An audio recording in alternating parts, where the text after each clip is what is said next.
السلام عليكم ورحمة الله وبركاته. نحمده ونصلي على رسوله الكريم.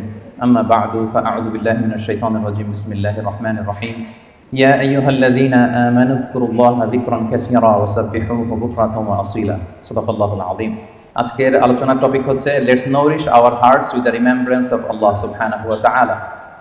অর্থাৎ আল্লাহ সুবহানাহু ওয়া তাআলার স্মরণ বা জিকিরের মধ্য দিয়ে আমাদের হৃদয়কে উজ্জীবিত করা, প্রাণবন্ত করা, আমাদের হৃদয়টাকে পলিশ করা, কিভাবে আমরা এটা করতে পারি, এই টপিকের উপর কিছু আলোকপাত আমরা করবো ইনশাআল্লাহ বিইذنিল্লাহ।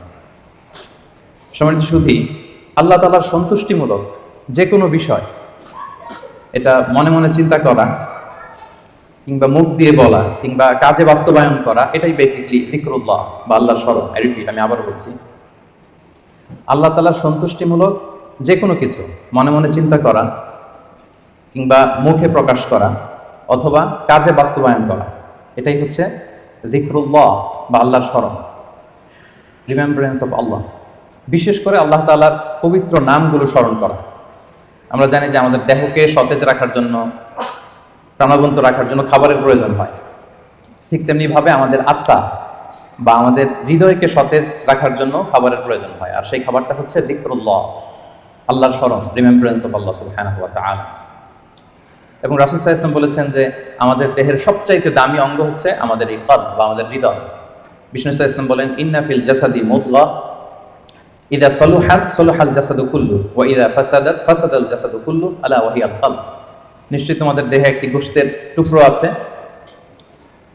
এই গোশতের টুকরোটা যদি ভালো হয় পুরো দেহটা ভালো হয়, আর এটা যদি নষ্ট হয়ে যায় পুরো দেহটা নষ্ট হয়ে যায়, আর সেটা হচ্ছে কলব বা অন্তর বা হৃদয়। তো আমাদের হৃদয়ের প্রশান্তির জন্য, আমাদের হৃদয়টাকে পরিচ্ছন্ন রাখবার জন্য, আমাদের আত্মা বা কলবকে সজীব তরতাজা প্রাণবন্ত রাখার জন্য আল্লাহ তাআলা সবসময় আমাদেরকে তার পবিত্র নামগুলোকে স্মরণ করতে বলেছেন, তার জিকির করতে বলেছেন। এবং আল্লাহ সুবহানাহু ওয়া তাআলার এই বরকতময় নামের যে লাযযাত, যে স্বাদ, এটার আনন্দ তুলনাহীন, পৃথিবীর কোনো কিছুর সাথে তুলনা হয় না। এবং যারা আল্লাহর নাম জপে, আল্লাহকে ডেকে এর তৃপ্তি পেয়েছেন, কেবলমাত্র তারাই এটা উপলব্ধি করতে পারেন, তারাই এটা ভেতর থেকে, অন্তর থেকে রিয়েলাইজ করতে পারেন। এবং আল্লাহ তাআলার নৈকট্য হাসিলের অন্যতম একটি মাধ্যম হচ্ছে এই যিকরুল্লাহ বা আল্লাহ তাআলার স্মরণ। এবং বেশি বেশি আল্লাহ তাআলাকে স্মরণ করার মধ্য দিয়ে আল্লাহ তাআলার সাথে আমাদের একটা গভীর অ্যাটাচমেন্ট তৈরি হয়, একটা সুসম্পর্ক তৈরি হয়। এজন্য আপনারা দেখবেন কোরআনের পরতে পরতে বিভিন্ন জায়গায় আল্লাহ সুবহানাহু ওয়া তাআলা তার জিকিরের কথা বলেছেন, তাকে স্মরণ করতে বলেছেন। যে আয়াতটি দিয়ে আমি শুরু করেছি, সূরা আহজাবের 41 এবং 42 নম্বর আয়াত, আল্লাহ তাআলা ইরশাদ করছেন, ইয়া আইয়ুহাল্লাযীনা আমানু যকুরুল্লাহা যিকরান কাসীরা ওয়া সাব্বিহুহু বুকরাতান ওয়া আসীলা।